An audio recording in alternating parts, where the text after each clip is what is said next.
Make it clear to the people on both sides of the equation, all of my brothers in Islam and all of the Christians and native people of the UK who feel like they're underrepresented. You have more in common with the people you live amongst than you do with these political elites. The people you live amongst love their children and they're struggling to pay the bills exactly like you are. There's no reason for UK, one of the greatest countries in the world, one of the largest empires in history, to be plunged into poverty if it wasn't being looted by a political class that do not care about you. And the people who do not care about you, the number one thing they want is the different breeds or different types or different categories of poor people to fight so nobody looks up and sees who the real enemy is.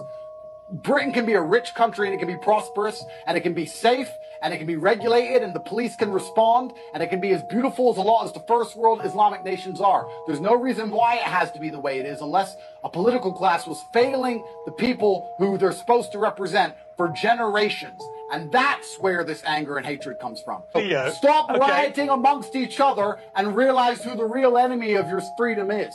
When you understand the truth about this world, listen, I was born on a Luton council estate and now I have hundreds of millions of dollars. And let me promise you, it's never poor versus poor. It's rich versus poor. When a black billionaire and a white billionaire meet, there is no racism because they are billionaires. Racism is what they use to divide the poor people, to stop us realizing that they lie about every single thing on the news, that they inflate the currency constantly, they send our money away to wars we're not interested in, nobody can afford their bills, nobody can afford health care, and you're going to die alone in some nursing home because you can't afford a nice house because even then they're going to inheritance tax it.